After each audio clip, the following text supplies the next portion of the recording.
అందరికీ నమస్కారం అండి. Welcome back to our channel Samaha creations. మరి ఈరోజు వీడియో ఏంటి అంటే, భగవంతుడు ఆడపిల్లలను ఎలాంటి ఇంట్లోకి పంపిస్తాడో మీకు తెలుసా? అవి మనం ఇప్పుడు ఈ వీడియోలో అయితే క్లారిటీగా అయితే తెలుసుకుందాం. దిగులు అనేది ఒక ఆకలితో ఉన్న ప్రాణి లాంటిది. అదే దానికి ఎంత ఆహారాన్ని పెట్టినా కానీ అది తింటూనే ఉంటుంది. అస్సలు దానికి అలుపే ఉండదు. అర్థమవుతుంది కదా! ఏ విషయాన్ని తెలుసుకోవాలన్నా కానీ, ఆ విషయం మీద పూర్తిగా మనకి ముందు నమ్మకం ఉండాలి. అది మనకు ఎప్పుడు వస్తుందో తెలుసా? అదే సంపూర్ణమైన భక్తి అయ్యేలా చేయాలి. నమ్మకం గడిపేదే జీవితం. దాన్ని కోల్పోతే తర్వాత మన జీవితానికే అర్థం ఉండదు. గుర్తుంచుకోండి, మన జీవి మన జీవితాలకి మూలాధారణమైనవి మన సంబంధాలే. సంతోషాన్నిస్తూ దైవాన్ని దగ్గర చేస్తాయి. ఈ సంబంధాలకి మూలం ఏమిటసలు? సేవ కాదు. సమన్వయమా? కాదు. ఆపేక్షలా? కానీ కాదు. సంబంధాలకు మూలం ఏమిటో తెలుసా? నమ్మకం. ఒక తుఫాను కూల్చగలిగేది కేవలం ఎలాంటి ఇల్లునంటే, ఏ ఇంటికైతే పునాదులు సరిగ్గా ఉండవు అలాంటి ఇంటినే కూల్చగలుగుతాయి. నిజమే కదా!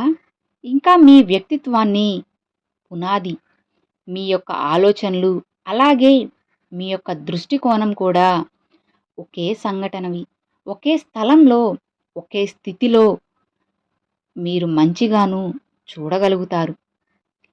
అలాగే చెడ్డగాను చూడగలుగుతారు. నిర్ణయం మీదే. ఈ ప్రపంచాన్ని మీరు ఎలా చూస్తారో అది అలానే మీకు కనిపిస్తుంది. కాదంటారా? మీరే చెప్పండి ఒక్కసారి. ఎవరికైనా కష్టం కానీ, బాధ కానీ కలిగిస్తే అది మనకు రెట్టింపుగా వస్తుంది. వారి మనసులోని మాటలు అప్పుడు మనకు బయటకు రాకపోవచ్చు. ఎవరికైనా గౌరవం ఇచ్చి బహుమానాలు ఇస్తే అప్పుడు వారి మనసులో మాట మన ముందు పెడతారు. అందుకే ఎవరు ఎవరిని కూడా బాధ పెట్టకూడదు. ప్రేమగా అడగాలి. తనకి ఏం కావాలి అనేది తెలుసుకోవాలి. అప్పుడు అర్థమవుతుంది, నిజానికి ఆ మనిషి యొక్క మనసులో ఏ ఉద్దేశం ఉంది అనేది అప్పుడు తెలుస్తుంది. అర్థమవుతుంది కదా! పిల్లల యొక్క పెంపకంలో ప్రేమ అనేది ఎంత ప్రధానమవుతుందో, క్రమశిక్షణ కూడా అంతే ప్రధానమవుతుంది. నిజమే కదా!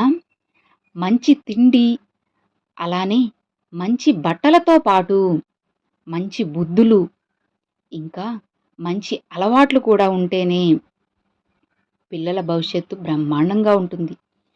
కానీ ఎప్పుడైతే తల్లిదండ్రులు తమ యొక్క సమస్యల్లో పూర్తిగా మునిగిపోతారో అప్పుడు పిల్లలకి మంచి అలవాట్లు నేర్పడం మర్చిపోతారు.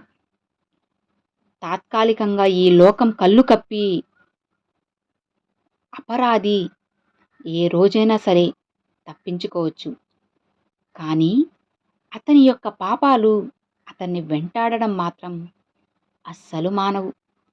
అతని యొక్క అంతరాత్మ అతన్ని కలవరపెడుతూనే ఉంటుంది. ఎవరి మనసే వారికి న్యాయస్థానం. నిజమే కదా! జీవితం ఎప్పుడూ కూడా తిరిగి తిరిగి అక్కడికే చేరుతుంది. ఎక్కడైతే ఒకప్పుడు మనం మొదలు పెట్టామో అక్కడికే చివరికి జీవితం వస్తుంది. అర్థమైంది కదా! ఈ ఆకాశం నిరాకారమైనది. దానికంటూ అసలు ఆకారమే లేదు. ఆకాశం అనంతమైనది. అందుకే మనకెప్పుడు ఆకాశం అనేది మనలో కూడా నిండి ఉన్న భావన కలుగుతుంది. మనం ఆకాశం నుండి నేర్చుకోవాల్సింది ఎంతైనా ఉంది. మనం కూడా ఆకాశంలానే రూపొందామంటే, మన వారికి మనం తగిన స్వతంత్రాన్ని ఇచ్చామంటే, వారు కూడా స్వేచ్ఛగా ఎగరగలరు. తద్వారా వారి వారి కలల్ని సాకారం చేసుకోగలరు. తద్వారా వారు ఈ జీవితాన్ని స్వయంగా అనుభవించగలరు. తమ కాళ్ళ మీద తాము నిలబడగలరు. ఇంటికి దీపం ఇల్లాలు అని ఆడపిల్ల పుడితే మహాలక్ష్మి పుట్టిందని అనుకుంటారు. కానీ కొందరు ఇలా రకరకాలుగా చెప్పుకుంటారు. నిజమే కదా! కానీ ఒక ఆడపిల్ల కడుపులో పడింది అని తెలియగానే కడుపులోనే చిదిమేసేవాళ్ళు ఈ సమాజంలో అడుగడుగునా ఉన్నారు. ఆడపిల్లకు వివాహం చేసి అత్తారింటికి పంపించడం భారంగా భావించేవారు కూడా ఈ ప్రపంచంలో చాలామందే ఉన్నారు. కానీ ఆడపిల్లలు కేవలం అదృష్టవంతులకు మాత్రమే జన్మిస్తారు. ఎవరైతే పూర్వజన్మలో దాన ధర్మాలు చేసి ఉంటారో, ఎవరైతే పుణ్యాత్ముల్లో వారి కడుపున మాత్రమే ఆడపిల్లలు జన్మిస్తారు. ఆడపిల్లను మహాలక్ష్మి స్వరూపంగా భావిస్తారు. ఆడపిల్లల భారాన్ని సహించగలిగితే ఇళ్లల్లో మాత్రమే ఆడపిల్లలు జన్మిస్తారు. ఆడపిల్లల్ని ఎవరు పడితే వారు పెంచలేరు. స్త్రీని గుండెల మీద కుంపటిలా చాలామందే భావిస్తున్నారు.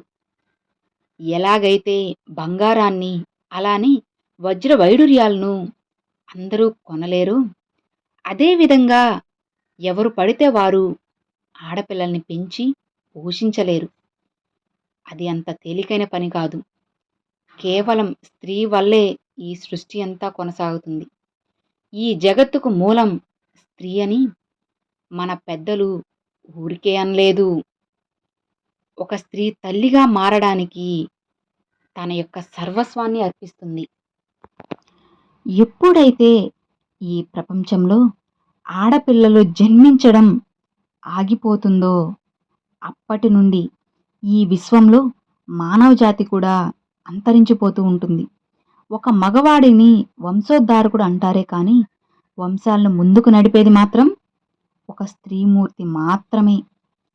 ఏ ఇంట్లో అయితే ఆడపిల్ల జన్మిస్తుందో ఆ ఇల్లు స్వర్గంతో సమానమవుతుంది. మగవాడు కేవలం ఒక వంశాన్ని మాత్రమే ఉద్ధరిస్తే ఆడపిల్ల మాత్రం 2 కుటుంబాలకు జీవన జ్యోతిగా మారుతుంది. పుట్టింట్లో తల్లిదండ్రుల బాధ్యతలు, మెట్టినింట్లో అత్తామామలు బాగోగులు కూడా సమర్థవంతంగా ఆడవారే నిర్వహించగలరు. మన ఈ సమాజంలో ఆడపిల్లలకు చదువు ఎందుకు, తొందరగా పెళ్లి చేసి అత్తవారింటికి పంపించేద్దాము, అప్పుడు మన పని అయిపోతుంది కదా అనే ఆలోచనతో ఎంతోమంది ఉన్నారు. కానీ ఇలాంటి ఆలోచన ఒక ఆడపిల్ల భవిష్యత్తుని నాశనం చేస్తుంది. ఆడపిల్లలు కూడా తమ జీవితంలో ఎన్నో సాధించాలని, ఎన్నో పేరు ప్రతిష్టలు తెచ్చుకోవాలని, తమ కళ్ళను నెరవేర్చుకోవాలని అనుకుంటున్నప్పటికీ వారి కళ్ళు ఎప్పటికీ కూడా కలలుగానే మిగిలిపోతూ ఉన్నాయి. అవునా? ఆడపిల్లల కళ్ళను సహకారం చేసే బాధ్యత వారి యొక్క తల్లిదండ్రుల మీదే ఉంటుంది. వారు జీవితంలో ఏం కోరుకుంటున్నారో అది ఇవ్వడం తల్లిదండ్రులుగా వారి యొక్క కర్తవ్యం. ప్రతి తల్లిదండ్రులు ఈ ఒక్క విషయాన్ని మాత్రం ఎప్పటికీ మర్చిపోకండి. ఒక మగవాడి కంటే కూడా తల్లిదండ్రుల గురించి ఎక్కువగా ఆలోచించేది ఆడపిల్లలు మాత్రమే. అందుకే కంటే కూతుర్నే కనాలి అని అంటూ ఉంటారు. మన పెద్దలు కూడా అనేది అందుకే.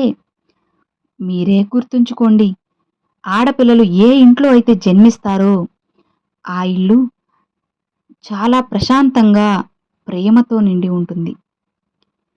Thanks for watching friends.